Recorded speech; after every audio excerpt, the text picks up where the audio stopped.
never understand the consciousness of another animal because our umwelts are different. Literally, like our sensory data gathering apparatus are different. We're picking up different signals, so we create the world out of our perceptions. Our reality are based on our perceptions. We all live in different worlds. What does it take to do the impossible? What does it take to level up your game like never before? What does it take for individuals, organizations, for even institutions to achieve paradigm shifting? Nothing is ever the same again, breakthroughs. Our mission is to decode the neurobiology of flow and cognitive peak performance. Access the minds of maverick scientists, groundbreaking innovators, and world-leading experts to understand what it takes to achieve ultimate human performance, so you can feel your best, perform your best, and accomplish your boldest goals. I'm your host, Rian Doris, and together with best-selling author Steven Kotler, I present to you Flow Research Collective Radio.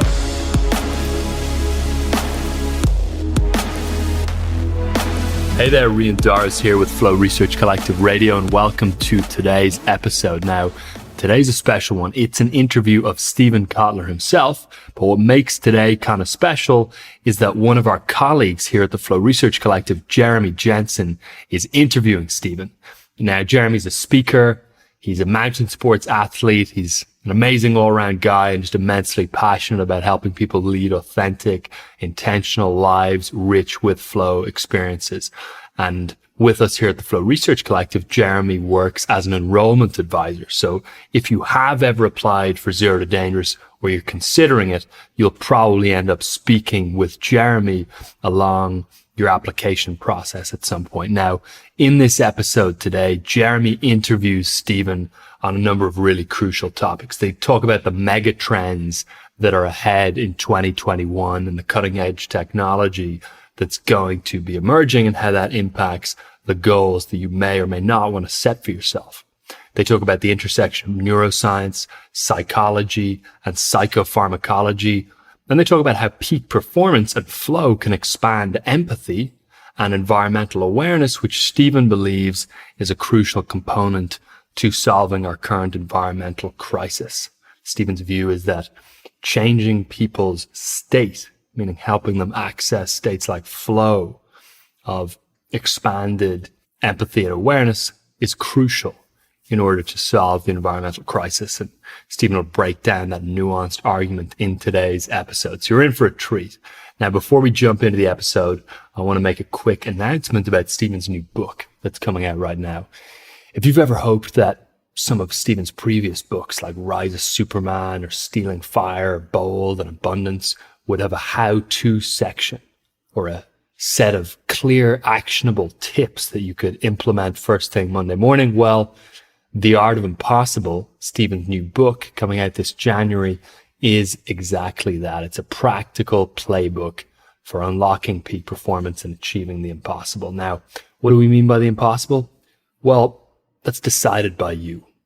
You're the one who decides what accomplishments currently seem outside the realm of possibility for yourself. And Steven's book and the practical, actionable peak performance advice and tools that you'll learn in that book are going to help you unlock elite performance so you can accomplish those goals that currently seem impossible. And if you want to go ahead and grab a copy of The Art of Impossible, you can do so at theartofimpossible.com. You'll also get a whole suite of free peak performance bonuses, about $1,500 worth of free bonuses, from a masterclass on learning to creativity masterclasses and a number of other things. So go to theartofimpossible.com, download the book. But for now, enjoy hearing Steven and Jeremy. All the best with this episode.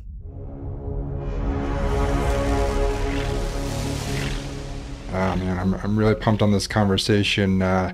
There's so much to dig into, but I definitely, first and foremost, just want to thank you for your work. I mean, Stealing Fire and The Rise of Superman, which, is particularly relevant to my action sports audience, has had a big impact on me. And I know it's been great to learn from you both through your writing and in person. And, at the event in Santa Cruz. So I just wanted to say thank you and keep up the good work. I definitely want to dive into your newest book, Last Tango in Cyberspace, and your new company too, the Flow Research Collective. And so without further ado, I think this book, the Last Tango in Cyberspace, wow.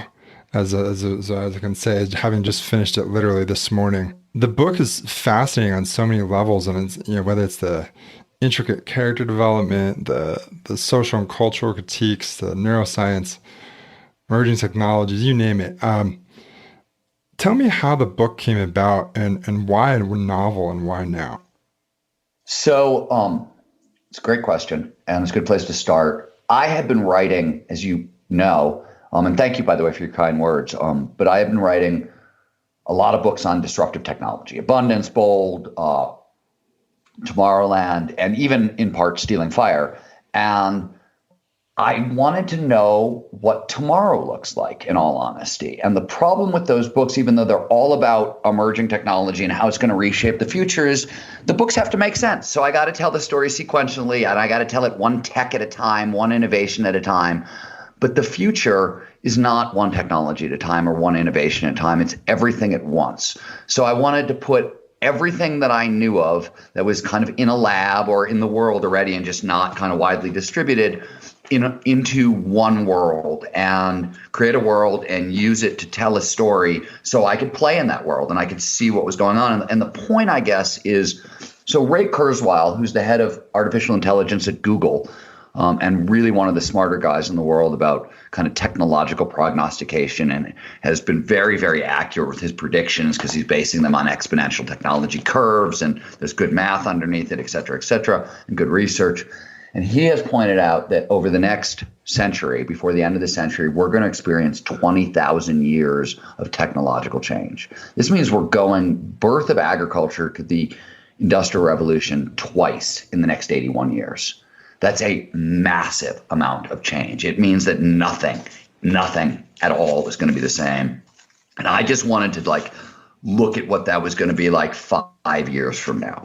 And the reason for the novel was you can't do it any other way, right? You've read those other books, and they give you a sense of the future, but they don't give you a sense of the world you're about to be living in. So that was really the main thing, is I really wanted to create that world, and I wanted to bring all the stuff that I have been working on, right? Because there's technologies, there's psychedelic and consciousness altering technologies that are coming into the foreground in our world right now. And though they're not really appropriate for books like Bold or Tomorrowland, right? They just didn't fit. So in all those books, I was telling a third of the story. I wanted to tell the complete story so people could really get a sense of what was coming. Yeah, that makes sense. So basically, on some level, you're postulating, right? And that can only be in novel form.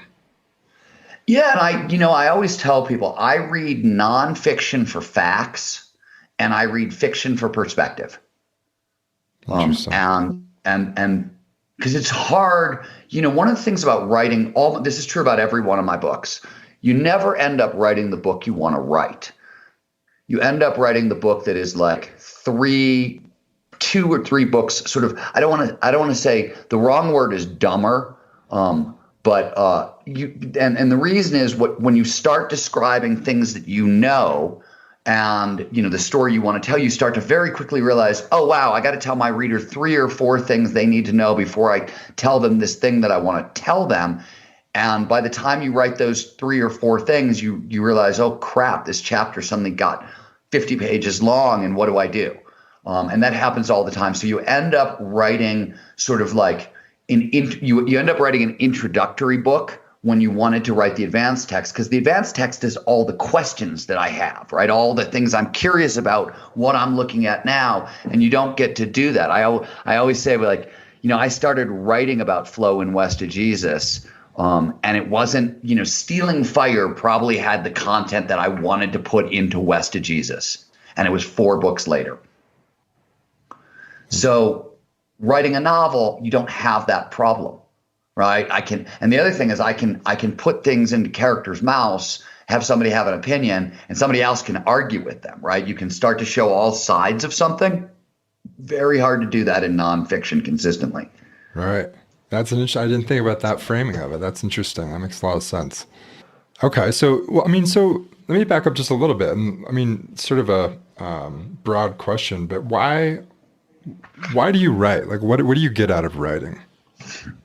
I get flow out of writing. I mean, more than anything else, right?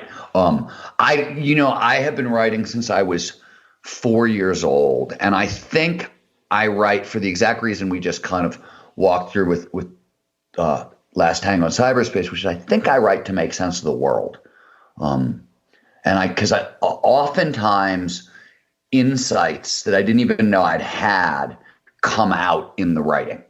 You're like, oh, this is what I've been thinking. This is what it looks like. Okay. So I think a lot of it is I write to make sense of the world. And a lot of it is, writing and skiing are my two main sources of flow. And if I get cut off from either of those, bad things happen. Just ask my wife. Speaking from experience, huh? Yeah. Yeah. When I break a bone and I'm going to the ski season with a broken bone, my wife just starts hiding. She knows no bueno, huh? Yeah, she knows. If there's snow and I can't ski, bad things are happening in my head. Oh man, that makes two of us, my man. Cool. So, tell me about the title to the book. I know. Last Tango in Cyberspace. Yeah. So I know William Gibson, when describing the mind space produced by the web, came up with the term cyberspace, and he even called it a shared consensual hallucination, which is really interesting. Can you talk about how the title came about and what it means?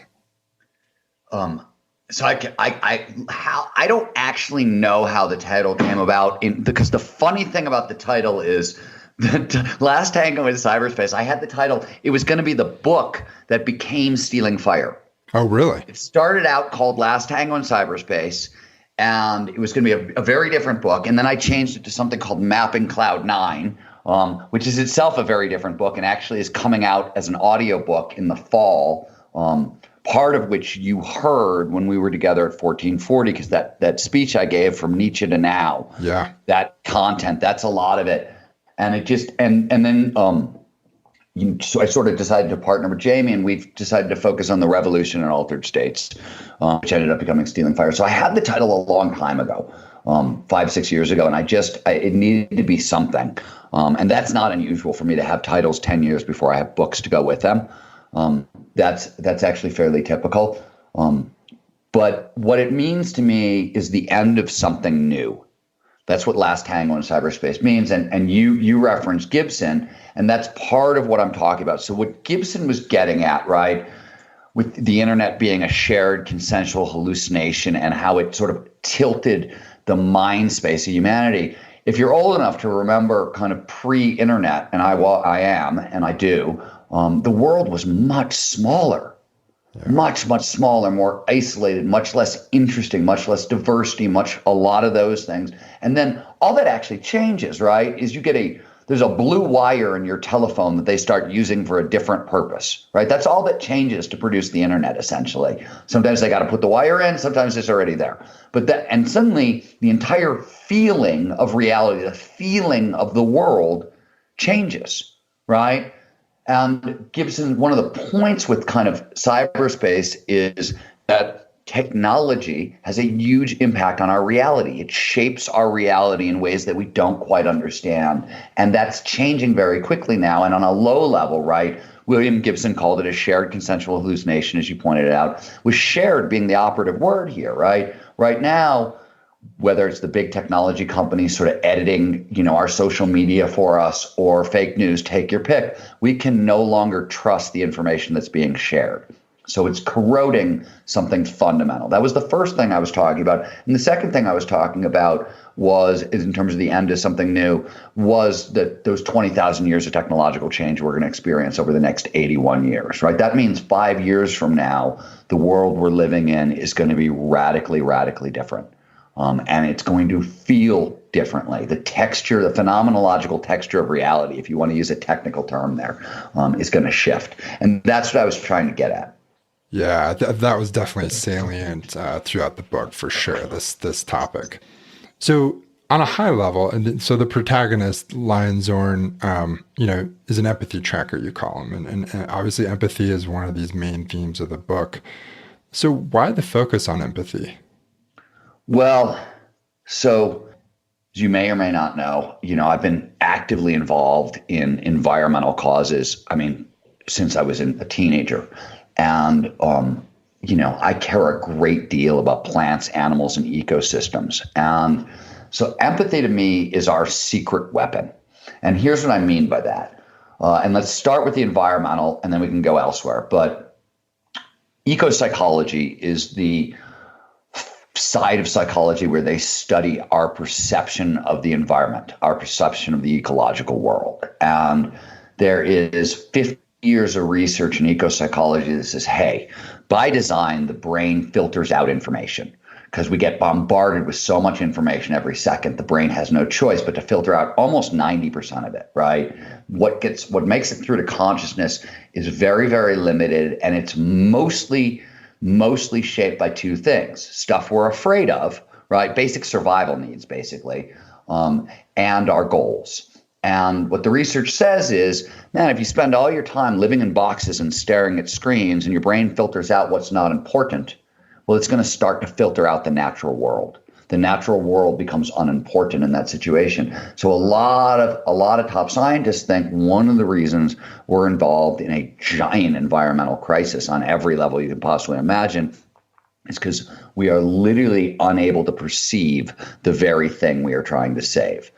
So how do you bridge that gap, right? And the way to bridge that gap, the way you actually shift perception, the way you start to see more of the world is empathy. And this is true with other people. And it's true, if there's a message inside the last Tango in cyberspace, it's probably empathy for all, right? Empathy for all humans, obviously, but also empathy for plants and animals and ecosystems.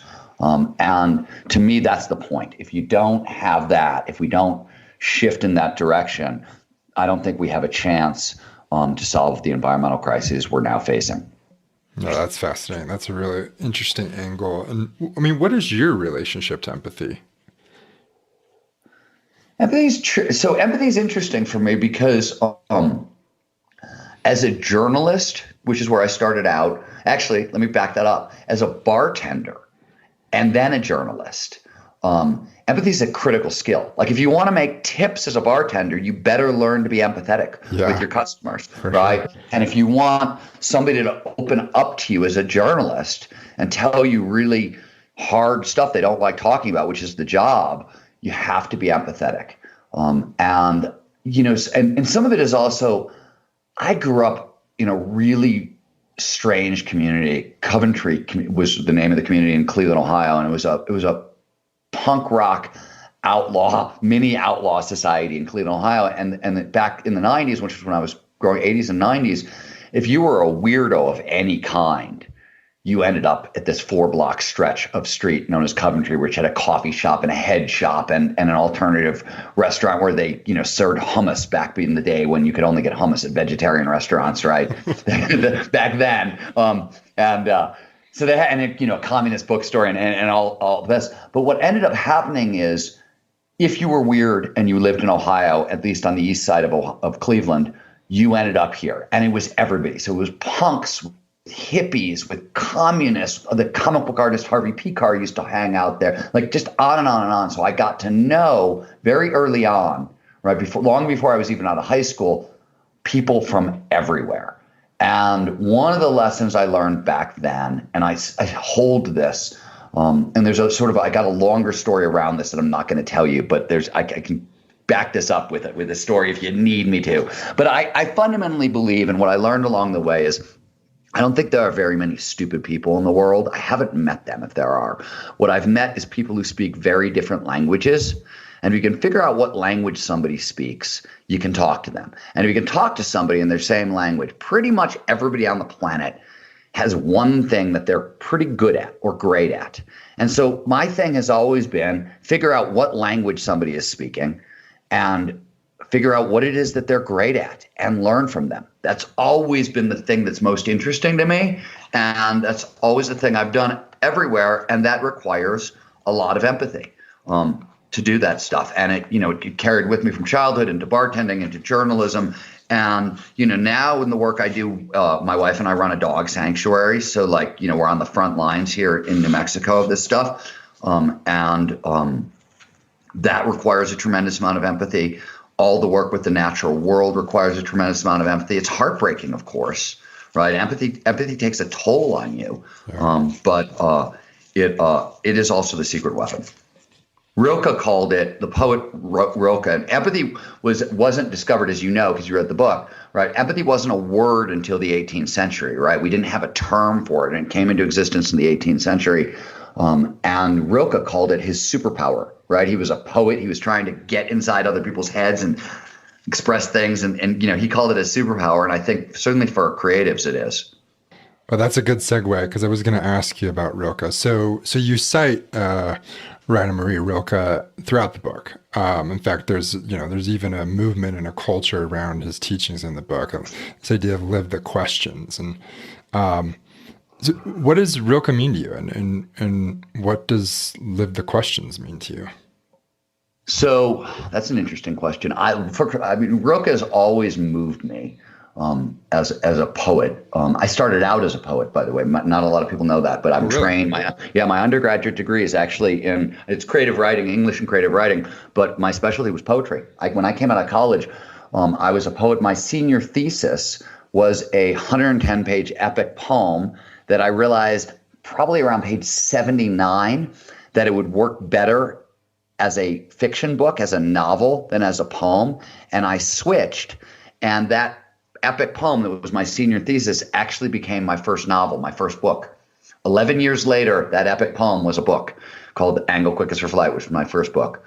So I started out as a poet, and Rilke, live the questions to me is just the best advice ever. Because oftentimes our goals are fuzzy, right? But our curiosities are a lot clearer, right? And to me, first of all, for an empathy perspective, curiosity is another secret weapon. Curiosity is sort of the foundation. You need curiosity if you're going to get to empathy. And live the question is, especially if you're interested in going after big things, right? I'm interested in trying to decode the neurobiology of the state of consciousness known as flow. And that's a question I'm living, right? Will I get there? I don't know, but it is a question that I've been now living for 25 years, and it's shaped my life. But I don't know exactly where I'm going because the science isn't there yet. Right. So, right. And some of that is also, as an action sport athlete, right? If you're always pushing yourself, right? Can I do this? Can I do this? Can I do this? Right? You're living the questions. They're physical questions, right? And your ass is usually on the line when you're living them. But those are good questions to answer too. Yeah, ones you don't know the answer to. Exactly. Am I going to come out the other side intact? Am I going to come out the other side in pieces? Sometimes in pieces, right. Sometimes intact. Absolutely. So talk to me about the technology, the emerging technology themes throughout the book. I mean, there's just some really interesting ones, right? Like the holographic food menus and autonomous taxis and various forms of AI. And I think one of my favorites was like the haptic Waze-like navigation product. The licking plug implant. Exactly. It's an implant. Just so your listeners know what we're talking about. It's an implant that goes behind your ear that gives you traffic signals. Literally, it's Waze signals, but it's instead of buzzing, you get a sensation like you're being licked by a small dog. Because if you think about haptic implants and things like that, you're not going to want something that buzzes, right? You're going to want different sensations than that. So that was one of them. But really what I was trying to get at, and the easy one to talk about, is the holographic menu. So holograms are coming. I mean, holograms are coming to the point that I know a guy who's trying to build the holodeck from Star Trek, right? The entire room where you can walk in and live in an alternate universe, and it's not far away. Like, they think they're going to have high-end holographic rooms before 2030. Wow. And those are some of my favorite Star Trek episodes, actually. Right? but the holograms themselves are going to emerge a lot earlier. So the book in my mind is sort of set 2025, and by then, not only are we going to have holograms, the point is it's a holographic menu, right? Like they're just in a restaurant and the menu rises out of the table as a hologram. It's not a big deal. That's the point. The point is that all this sci-fi, Star Trek, crazy technology, like it's only science fiction for the first week it shows up. And by like month 2, it's just how you order dinner. And that's the point I was trying to get at, is it's not whiz bang at all. It's pedestrian, it's mundane. And that's the thing that is so interesting, because we're living in this very unusual time where a lot of sci-fi ideas are becoming sci-fact technologies, right? More and more and more keep getting checked off that list. And it's a strange thing to be thinking, not only am I going to be living into science fiction, but it's not going to look like science fiction. It's going to look like a menu in a restaurant. And that's really, to me at least, strange. That's a really hard thing to think about. And I want to, so it was really important to put it in the world that way. Yeah. Because right, think about it. I'd be writing, if I was telling you about. In fact, I talk about holograms in this new book that I'm working on with Peter Diamandis, and we've got a section on augmented reality and virtual reality, and here's what's coming in augmented reality. Here's what's coming in virtual reality, and let me tell you about what's coming in holograms. And of course, because I'm telling you about what comes in holograms, I'm going right to the holodeck, right? Because that's the sci-fi Big Bang ending. Big sexy. And I'm skipping over I'm skipping over the fact that this is how you order dinner, right? Like, forget about it. This is just how you order dinner.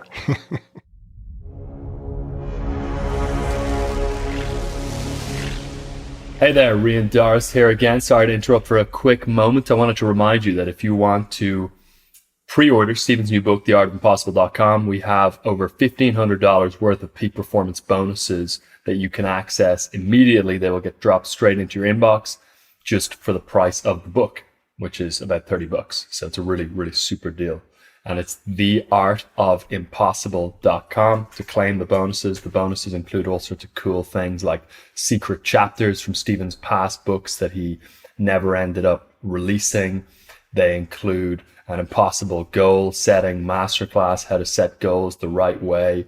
They include a course on mitigating distraction and maximizing attention to accelerate into flow, and much more. So you're going to love the bonuses. Go to theartofimpossible.com or click the link in the show notes and you can check out and get them dropped straight into your inbox. Alrighty, back to the episode.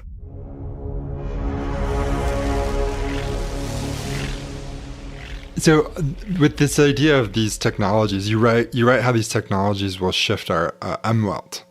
Can you describe what you mean by that? Yeah, Umwelt is it's a German word for the world as we perceive it. And all that means is different creatures, different animals, different mammals, different insects, whatever, have different Umwelts, right? My dog has a 280-degree field of view. All dogs do. Right, so they don't see the way we see. They see 280 degrees, and most everything is blurry to them because their field of vision is so wide. But they can smell, right, 10,000 different scents that I can't detect at all. So their Umwelt, the world that they live in, is very, very different. Thomas Nagel, famously a philosopher, argued in this very famous essay called "In the Mind of a Bat," where he argues basically that we will never understand the consciousness of another animal because our Umwelts are different. Literally, like our sensory data gathering apparatus are different. We're picking up different signals, so we create the world out of our perceptions. Our reality are based on our perceptions. We all live in different worlds. Technology is giving us the ability to extend our Umwelts. And this is we are getting, for example, we are starting to get the very first artificial vision implants, right? I was actually in the room years ago for a Wired magazine cover story. I think the article was written in '99 when the very first artificial vision implant was turned on. In fact, funny side note, when the very first blind person was made to see again, inadvertently, I was what was seen. Really? which is really, yeah. So I'm in the claim to fame. I'm in the, I'm in the lab, right? I'm sitting across from the blind guy. He's got a prosthetic camera kind of punched into his eye. He's literally got like circuit cable jacks coming out of the side of his head that are like literally plugged into a computer, literally. I'm sitting across from him. He's blind. The scientist who's running the experiment is sitting next to him. And there's a couple of techs at the end of the room, and there's nobody else in the room. I'm directly across from the guy, and I realize it's literally the countdown: 10, 9, 8, and at like 7, I'm like, holy crap! I'm a journalist. I'm supposed to not be in the story, and I'm right in the story. Like, this guy is about to open his eyes, and I'm about to be written into history, and you can't do that. That's bad form as a journalist. So I get up and try to move to my left. Well, the guy's blind. He spent the past 20 years tracking motion through sound. So, of course, I get up, slide to my left, his vision, he turns his head, follows me, right? And then the thing goes on, and I'm standing right there, and he's looking right at me. And there I am in history, trying to avoid being history. You're the first thing he sees. That's hilarious. I tell that story in Tomorrowland, and I always say the moral of the story is that you can't get out of the way of technology, no matter how you try. So anyways, those artificial vision implants are now getting to the point, for example, my buddy David Eagleman at Stanford University has a new company, and he's got a haptic wrist sensor. It buzzes on your wrist, and it turns sight into touch, or excuse me, sound into touch. And it can detect ultraviolet. So literally you wear this thing and suddenly you're seeing in ultraviolet, right? You're detecting ultraviolet, and that's outside of our normal Umwelt. He's expanded our Umwelt. In fact, David tells a funny story about being on a hike in, I want to say they were in San Diego. It was him and a guy named Rob Riley, a science fiction writer. And they were wearing these things, and they their wrists started buzzing, and they were like, what the hell is going on? And they looked around, and they realized there was an infrared camera pointed at them, and that's what it was picking up. And it was probably the very first time in history somebody had done that. Somebody had detected, infrared through a buzzing on their wrist, and it was that moment when it shifted.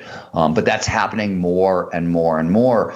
And when technology shifts our perception, our world changes, right? That's when I talk about the phenomenological texture. Phenomenological, by the way, is a very fancy word for how things make us feel, right? So how the texture of reality is going to make us feel when our Umwelt expands via technology, the world changes. It's not just more, it's different. And what I mean by that is, I said earlier that your brain takes in a lot of data per second. The numbers, and they vary, and there's still arguments going on, but the number that most people like is 400 billion inputs a second. Consciousness is only 2,000 outputs. It's a really small sliver of what's going on. This is why empathy matters so much, right? Because those 2,000 outputs, if you're not empathetic, you're never going to see the world. But those 2,000 outputs, that's just how we work. So if you change your Umwelt, it's not like you're going to get 2,500 inputs. Your brain is still going to filter stuff down. You're just going to get a different 500 inputs than the next guy. And if you're only dealing with a reality built out of 2,000 inputs, if I shift a couple hundred of them, holy crap, you're in a different world. And that's what's coming. Yeah, I mean, a lot of these technologies and the corresponding shifts in Umwelt are here, or if not here, are rumored to be here, right? Most of the things you talk about in the book are not so fiction, right? No, the only thing there's a central drug, right, that the plot revolves around. It's the quest to figure out what the hell this thing is. And other than that, which is, I don't even want to say it's made up. It's not even made up. It's just probably 10 to 15 years out. Everything else is here now in labs, or 5 minutes out, including some of the weird stuff. Like, I don't know if you read, if you remember at the end of the book, he walks into customs in JFK, gets off a plane, the protagonist, and he walks through an aquarium into customs. Yeah. Right? The reason is and this is real, they have it in the Middle East. We have facial reading technology right now that's really, really good at tracking emotions and tracking biophysical signals and things like that. But you can disguise it. You can fake it. You can change your facial expression and kind of deceive it a little bit.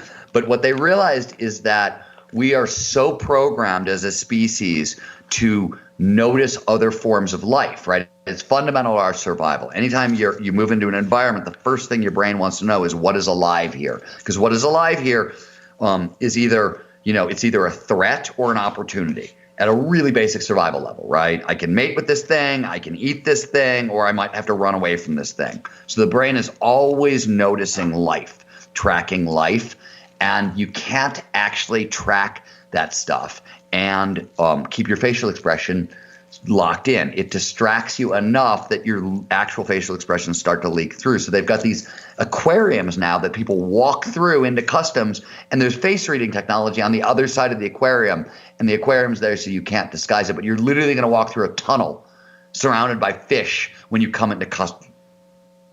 Really? Into a new country, which Wow. is pretty crazy. Yeah. But yeah, that one's out there. Wild. So you mentioned this fictional drug, right? And maybe that's 15 or so years out. And I know psychedelics and pharmacology in general is a big topic of the book. Why? Can you talk about just your research and your work, maybe in the more broader flow field, and then also just, non-ordinary states of consciousness and how, that made its way into this book and why it was a key part of the book? Well, the first thing we need to talk about is what's happening right now in psychopharmacology, right? Psychopharmacology was, until Alexander Shulgin came along, we had like 12 psychedelics, 10 psychedelics, 8 psychedelics, right? And think about, and I'm not even a huge psychedelic fan, despite the fact that I've written a bunch of books about them, but think about how much change has been brought into the world because of LSD, psilocybin, MDMA, and a couple other substances, right? Massive amounts of change in the world, marijuana, a couple others, right? Because of these substances. And we have very few of them. But here's the thing to know. We've got artificial intelligence already, and it's getting better. And we actually have the first quantum computers. They're online. In fact, you can go to rigetticomputing.com and you can download Forest, which is their user-friendly interface for their 16-qubit quantum computer that's about to become 32 qubits in a couple of months. So you can literally use a quantum computer if you want. So low-hanging fruit for both AI and quantum computing is drug discovery.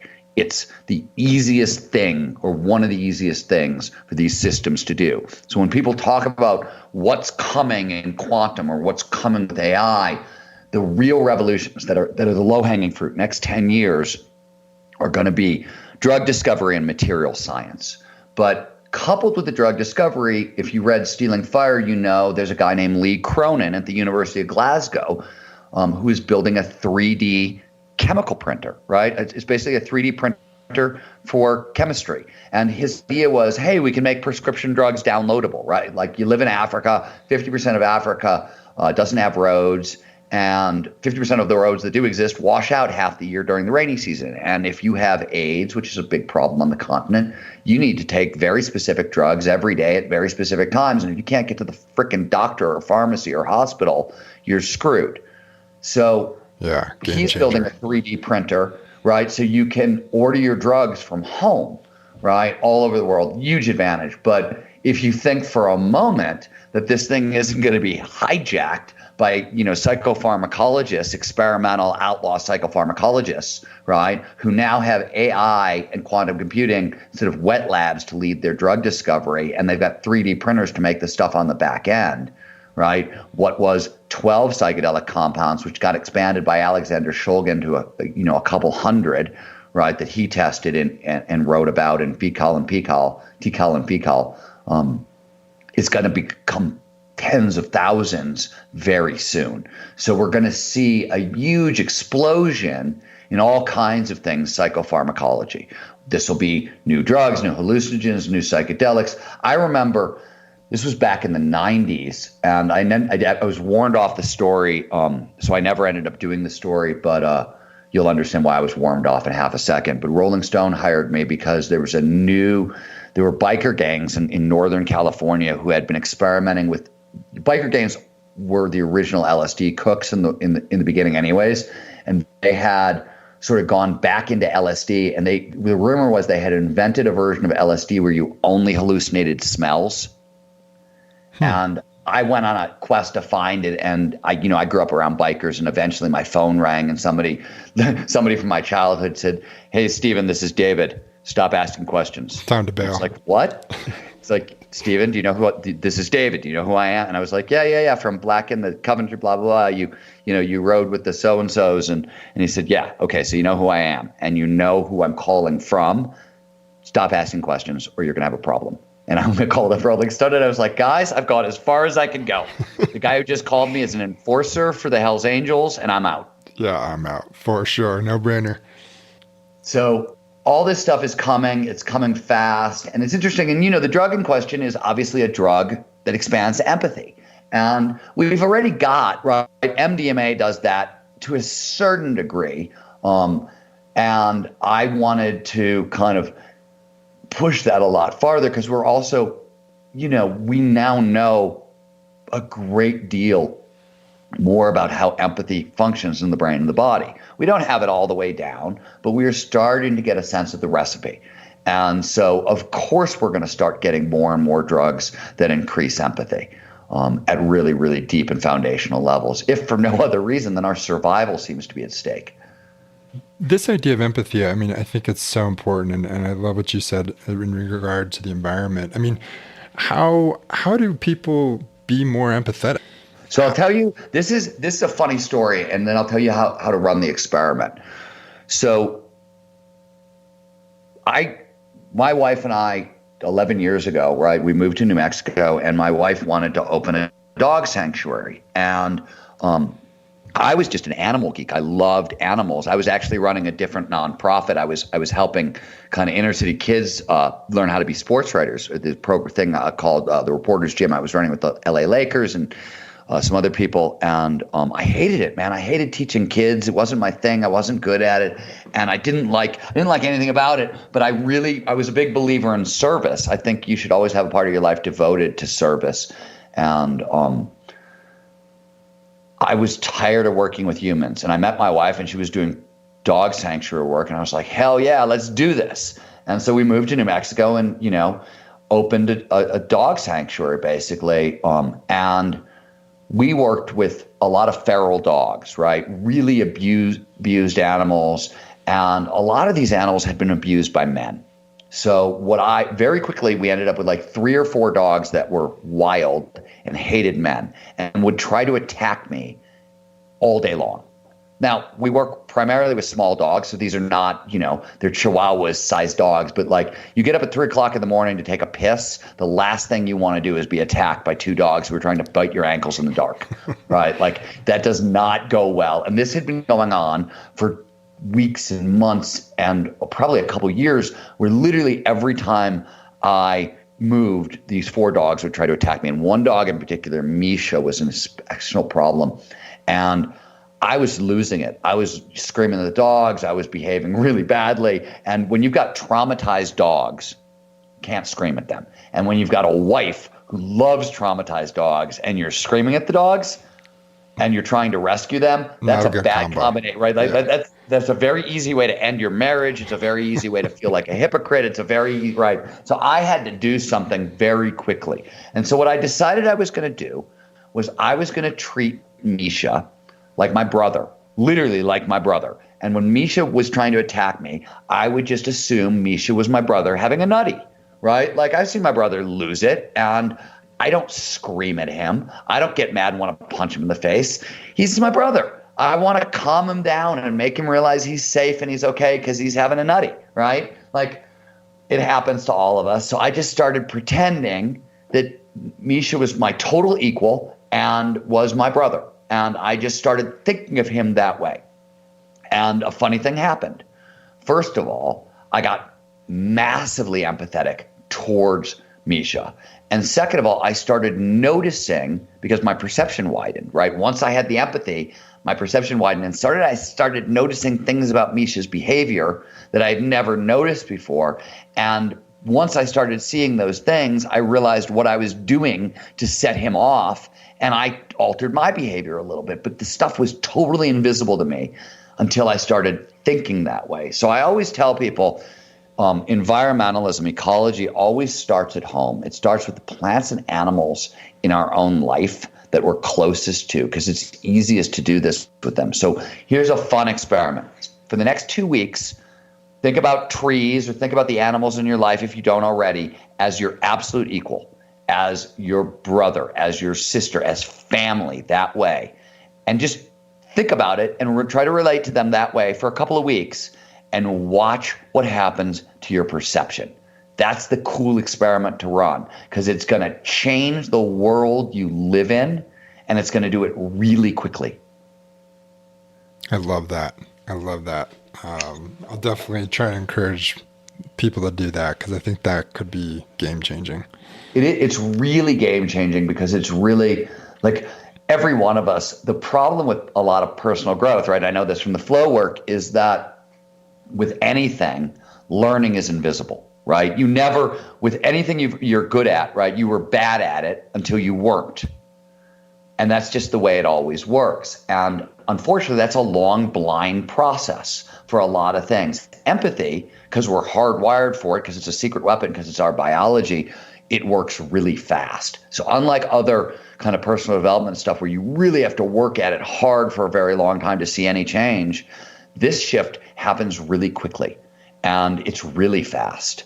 And it's really interesting, which also, by the way, tells us something really interesting in a world, today that is, let's just say, hate speech and things along those lines seem to be on the rise in ways that we haven't seen for a little while. Maybe it's always been there and we just didn't notice, but one way or another, there's a lot of it these days. And what's so funny is it can be fixed so quickly, because we're hardwired for empathy. We're hardwired to shift perception, and that change can happen really fast, which is interesting.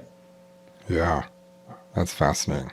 I know you write and talk a lot about flow triggers. Is empathy a flow trigger?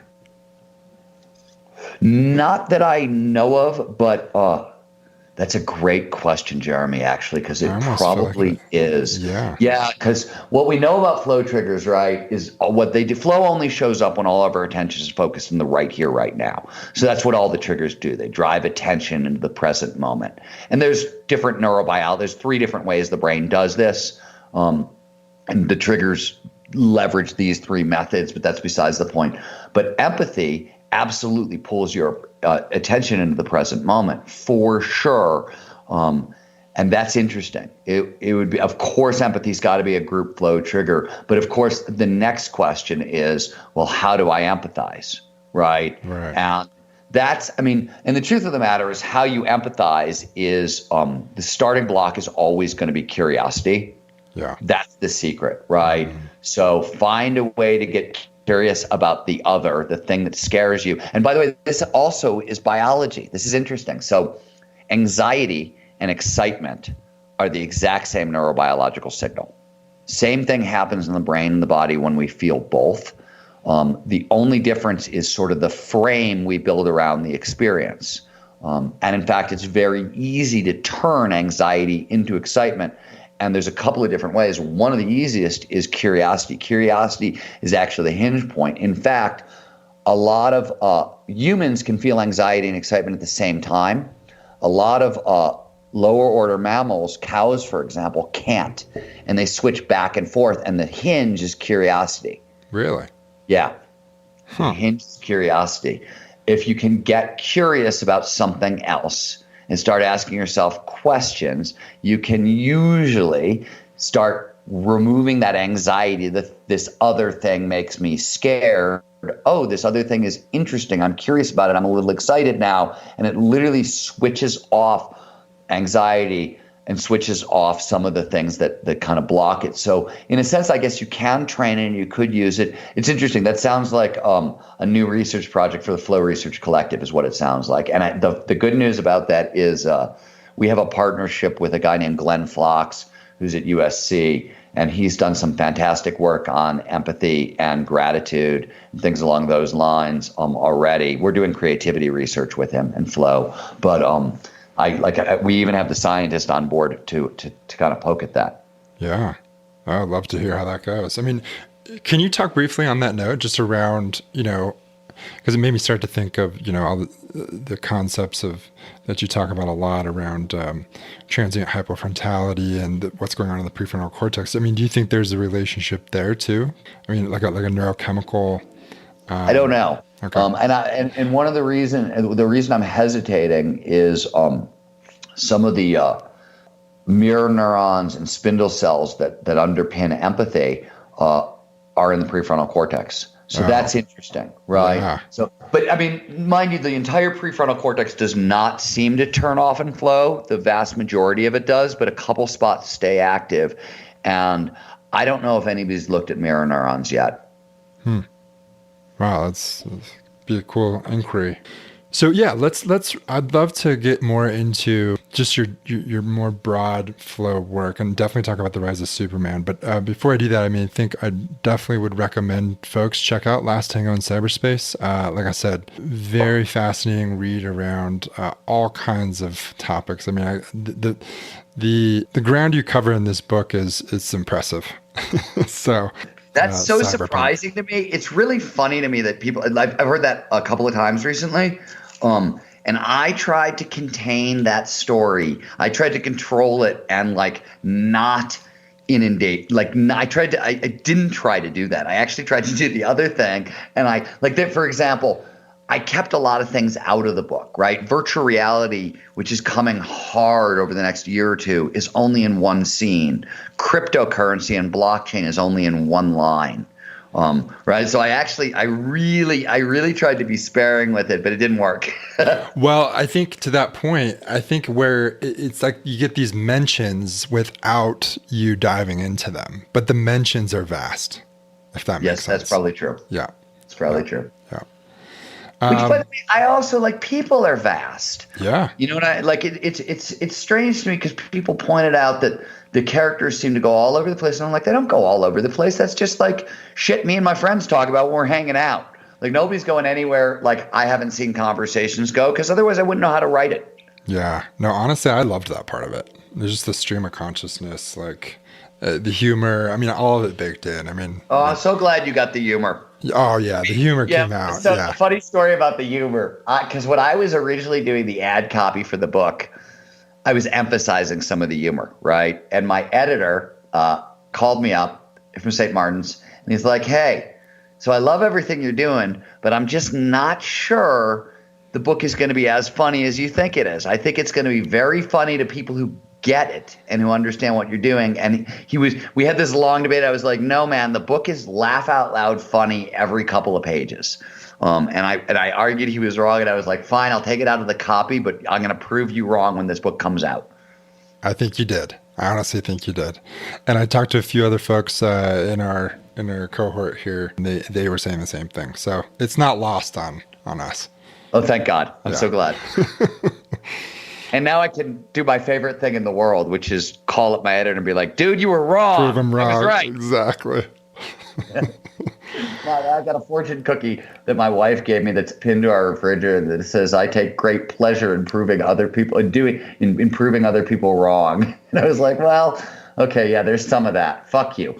That's funny. She's like, we're keeping this one. This goes on the fridge. Yeah. So talk to me about, your early days of being a journalist and specifically in the outdoor adventure and action sports space and why, maybe that also segues into some of your earliest flow writing, or maybe it doesn't. Talk to me about that. I know this would really resonate with this community, and they'd love to hear about that. So, all the work in flow has two origin stories, and one of them is the fact that I got very sick when I was 30 years old and ended up using flow and surfing to sort of cure my illness, and I wanted to understand where that came from. But the story I want to tell you goes kind of back further than that. I became a journalist in the early 1990s. And back then, action sports, right, brand new thing. surfing, skiing, rock climbing. None of these were really deep countercultural, subcultural sports that suddenly were everywhere. X Games are happening, gravity games. And back then, if you could ride and ski or ride and snowboard or ride and surf, ride and rock climb, there was work. And I wasn't really great at any of those things, though at the time I actually thought I was a lot better than I actually was. That humility that comes from getting on a mountain with professional athletes. Like once that happens, you're like, oh yeah, I suck at this. Okay, yeah, I was wrong. I really truly suck at this. Okay, slice of humble pie. Very humbling, but I started, chasing professional athletes around mountains. I was also covering science stuff at the same time, but a lot of what I was doing for a decade, I was living in Squaw, and splitting my time between Squaw and San Francisco. So I knew that whole Squaw Valley, the early, back when we were calling it extreme skiing, right? This was way back in the day. I knew a lot of those people, and I spent a lot of time with them. And if you're not a professional athlete and you spend all your time with professional athletes, you're going to break shit. And I broke a lot of shit. And what would happen, I'd be hanging out, be doing whatever, and I'd snap this or that, and I'd take 3 or 4 months off. And when I would come back to the sport, the progress I saw was amazing, was astounding, right? Like stuff that had been absolutely impossible, never been done, never gonna be done 3 or 4 months ago before I broke something, was not just being done when I got back, it was being iterated upon. And this caught my attention. It caught my attention for a lot of reasons. One, like my friends really were routinely accomplishing the impossible. And that was totally puzzling. And it was also puzzling because you probably know this. If you go back into action sports in the early 1990s, it was a punk rock, irreverent, rowdy group of people without a lot of natural advantages, right? A lot of the folks I knew they came from crap childhoods and broken homes. They had very little money, and a lot of them had very little education. And yet here they were redefining the limits of the possible for our species on a regular basis. So what the hell was going on was my question. How is this possible? And I don't know if this happens anymore to people. But I so remember. I remember being in Alaska with Chris Davenport, and we were. It was the very first Red Bull Snow Thrill of Alaska, and it was at Girdwood, and the helicopters couldn't fly because blizzards were just coming in. So the only, literally there were 30 professional athletes in town and nobody else could even get into town. And you could, the lifts were running. And I remember we got into the Christmas chutes, which I still think are one of the steepest inbounds, chute anywhere. In Alaska, Right. And in Alaska. And if you know the Christmas chutes on the left side of them, it's a huge cliff face. And I'm skiing into them with Davenport, and I see the cliff face, and I cut right, and Davs keeps going. And he linked 4, he did a series of just pop and drops, and he linked 4 tiny patches of snow together on what was like an 85-foot cliff face. Right, he dropped 20 feet onto a platform and dropped 20 feet onto another, and though it was a billy goat line. It was a pillow line without the pillows, really, long before anybody was doing that. And I remember watching him do it because my first thought was, holy crap, he doesn't know where he's going. He's going to die, right? I was just looking at what I thought was like a 90-foot cliff that he was skiing off of without knowing it was there. And it looked like magic. It looked like the guy was defying the laws of gravity. I'd never seen anybody do anything like that at the time. And that was all the time. And it was a really strange thing watching your friends defy the laws of physics, right? It doesn't make any sense. Now it does because we've gotten used to it maybe in the way that we're going to get used to holographic restaurant menus. But back then it was not that way at all. And I was just fascinated. I had to know what was going on. And as you know from reading the books, at any time you see the impossible becoming possible, you're seeing a state of consciousness known as flow. And so, would you say that was the proper introduction to this topic? Through action sports, or was it? It was definitely. It definitely came in through action sports, and what had happened is but I don't know the exact number, but by the time I was 27, 28. I had broken something like 71, 72 bones by that point. Oh, Jesus. I had shattered everything. I put 65 fractures into my legs at one point. And so I did a lot of damage to myself. And I knew two things were going on. One, what was going on in journalism had changed, right? In the beginning, in the early 90s, man, if you went to the jungle and went to the Amazon rainforest and just hung out and checked it out, that was adventure travel and you could get paid as a journalist. But by the end of the 90s, shit had gone crazy and the journalists themselves had gone crazy and guys were doing, Robert Penn Warren, whatever his name is, was writing books about the world's most dangerous places. And suddenly, if you wanted to do a story for a magazine, it wasn't enough to go hang out on the Amazon. You had to go, get kidnapped by child soldiers and they'd have to cut off your hand before you had a good story. And I was just like, holy crap, I'm not getting kidnapped for a good story, right? Like that. And that stuff was happening. And I had broken so many bones. I knew I had to get out of action sports. And I was so obsessed by this question of what does it take to do the impossible. I just took that question into every other domain imaginable. That's what I did for the next 30 years, right? Every one of my books, even if you can't tell from reading it from the outside, because maybe I don't put it in plain language, every one of them is an investigation into a group of people who are tackling impossible challenges. Tomorrowland is people turning science fiction technology into science, or science fiction ideas into science fact technology. Abundance is individuals taking on kind of grand global challenges, poverty, energy scarcity, water shortages, things that 20 years earlier, the only people who would go at were large corporations and big governments. And here were individuals doing these impossible things and succeeding, right? So, and on and on and on. So every one of my books is really this question of what does it take to do the impossible? It took really until I was right around the time I was writing Rise for it to all really come together. And when I had been putting the pieces together, but by the time Rise happened, neuroscience had progressed to the point that you could really peer inside the brain, right? Like when I was writing West of Jesus, which was my very first book on flow, literally, Andy Newberg had just, at the University of Pennsylvania, had just done the first fMRI study that gave us a picture of, it wasn't even transient hypofrontality at the time, but it was the same kind of mechanism. And that had just happened. We didn't have the neurochemistry at all. We had some ideas. There was a little bit of work done on brainwaves. There was no work done on networks. The psychology was still squishy. And by the time I got to Rise of Superman, we had really good brain imaging studies of flow, and we had more of the neurochemistry dialed in, and we had more of the brainwaves. You know what I mean? It was a real thing by then. So I sort of progressed along with the science. Mm-hmm.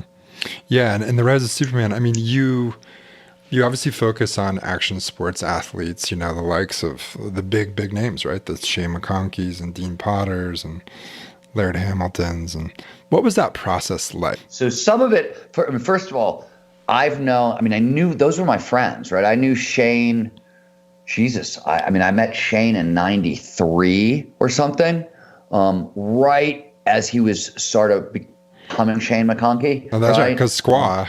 Right there, right? Because of Squaw, right? Yeah. I remember J.T. Holmes is in the book. I remember when J.T. Holmes showed up at Squaw and Shane was skiing with this kid, right? He was like 16 or 17 at the time. And it was like, who is this phenom that Shane's skiing with? Like, what is this? And so I knew a lot of those guys. I met Laird. Here's a funny story.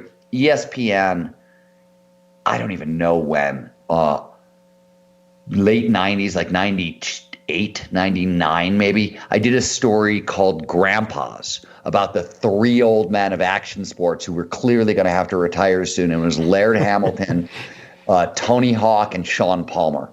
And this was, Laird, at that interview, when we met, he was just inventing the hydrofoil and had just started towing, right? Like it was brand new at that time. Tony Hawk, I don't think Tony had even thrown his 900 yet. And their grandpas. Sean the Palmer was the only one who did sort of fade from view a little bit. Right. But he's still, a lot of people still talk about him as a GOAT. But a lot of the people I wrote about in that book were just friends of mine, right? So it wasn't like, oh, let's go out. I mean, sometimes it was, let's go find, I knew I wanted to do a base jumping thing, and I knew JT was going to be my guy because of the Red Bull Air Force. But, I had to call up JT and be like, dude, what was the gnarliest thing you've ever done? And, because that I didn't know which scenes I wanted to use. And there was certain stuff like, I will tell you the truth that there was a lot of great action sports stuff that ended up on the cutting room floor because my editor put her foot down and was like, I am fucking sick of hearing about the action sport athletes. Get enough. Really? So, that's too bad. Yeah, the entire, what got cut, the thing that got cut that really bummed me out that I will at some point release was the evolution of the very first flow trail in downhill mountain biking.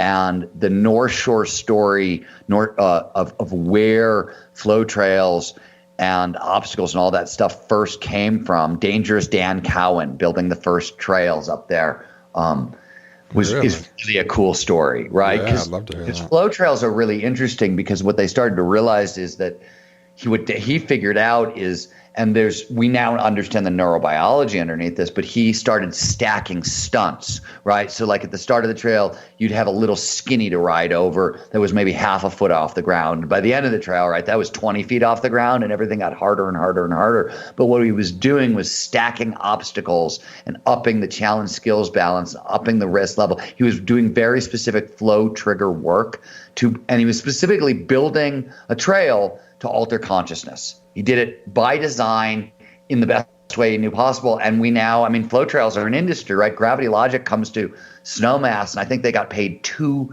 million to build Valhalla and a couple other trails. Oh, yeah. Right? This is a huge, huge, huge business in the action sports industry. Yeah, they're the funnest trails to ride. Right. And they are literally building architecture to shape consciousness. And how cool is that? It's cool. A business, right? It's a business. There are people, you want Gravity Logic. You don't want the guys down the road building your trails because they know what they're doing, and what they know how to do is build trails that will alter your consciousness. How crazy is that?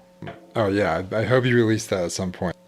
Okay, so the book itself, I mean, you interview all these guys, and I mean, they're clearly the pioneers, and that's the sort of angle you take in the book. Was that always going to be? Yeah. So was it always going to be that? Yeah.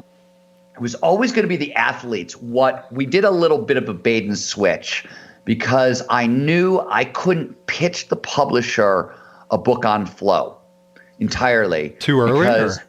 It was too early. Nobody knew what it was. Like Rise of Superman really kind of made flow part of the common vernacular, but it was really not at that point. So I couldn't, I did a bait and switch. I pitched them a book on athletes doing the impossible. And when I started to write the book, I sort of wrote the first chapter, and I knew as I was writing, I was like, you know what, this whole book should be on flow. And I sort of stopped. And I did a bit more research to make sure there were a couple more science components that I didn't know if they were already, there. And so, yeah, that was, I made the whole book about flow. That wasn't what I sold the publisher. Though I'm sure everybody's happy that I made that decision. Yes. But the action sport athletes were always going to be there.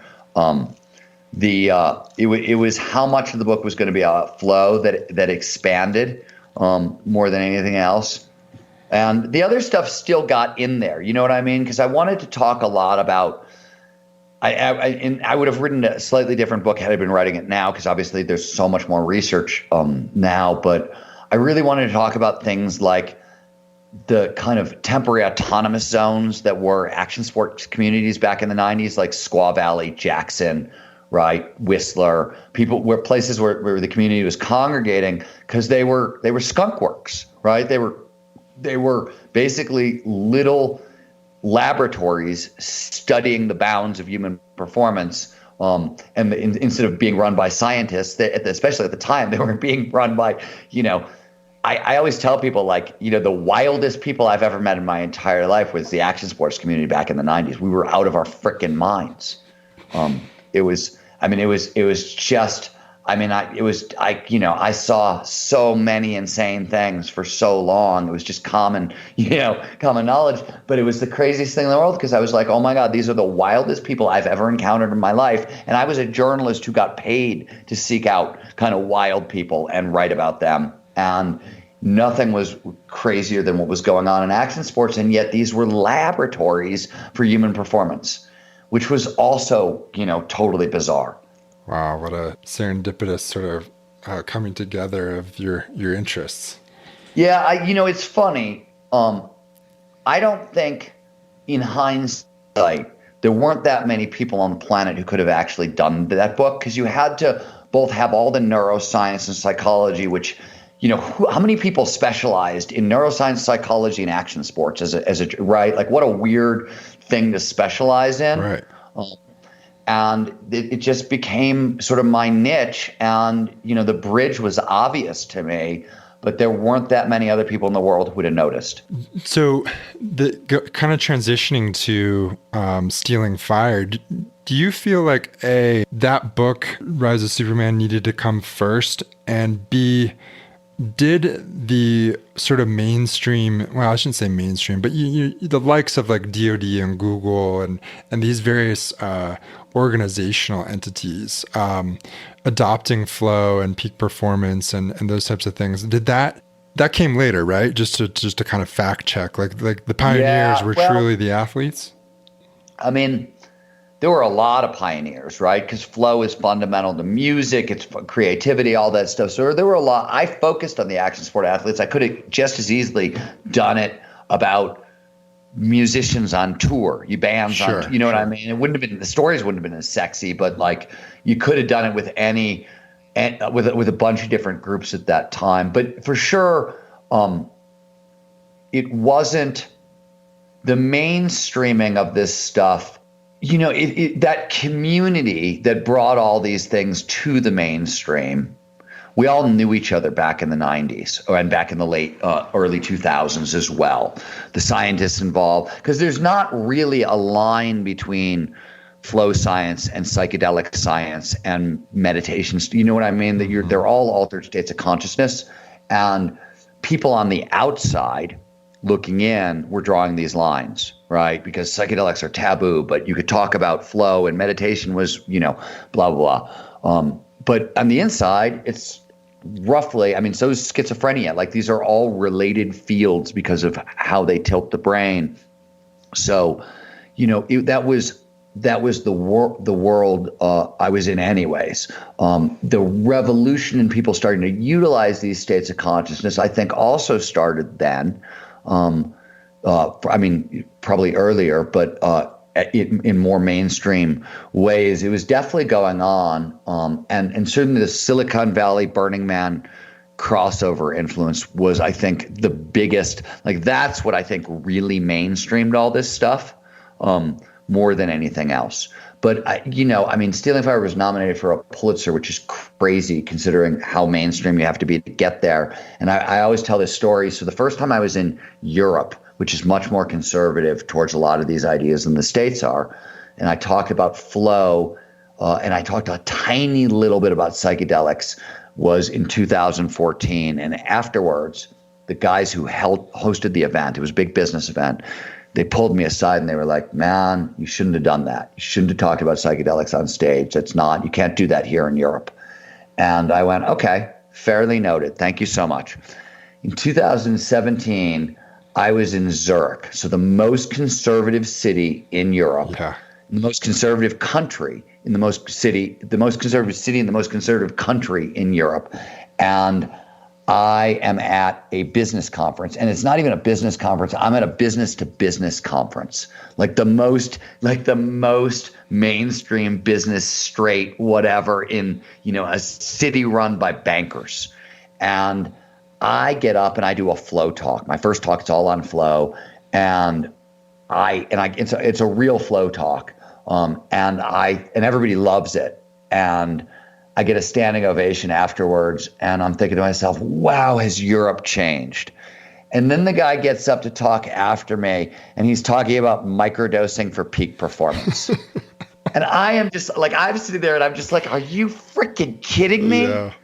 Like, we have gotten to the point that this guy, like, I was literally told by the host organizers 3 years who were earlier. pissed off, right? Yeah. 3 years later, this is literally, I couldn't believe what was going on. And so the shift has been really, really, really, really radical.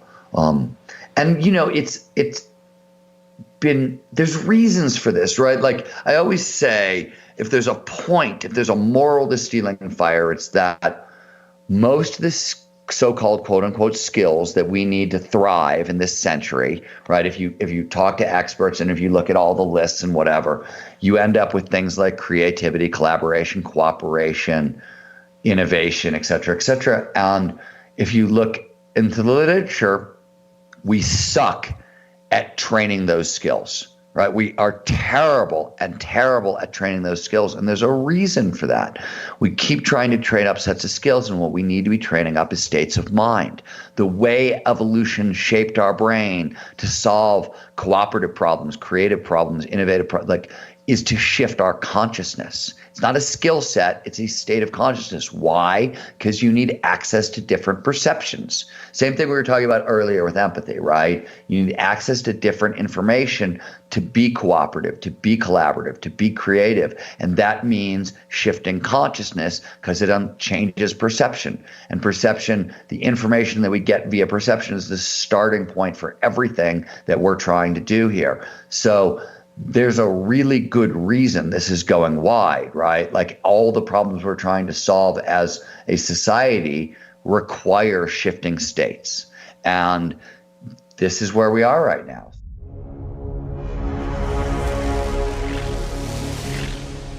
If what you've heard on Flow Research Collective Radio has been helpful, please consider doing us a solid and leaving us a review on Apple Podcasts, Spotify, or wherever you are listening to this. Reviews help us connect to a wider audience so we can get these peak performance principles out to more people.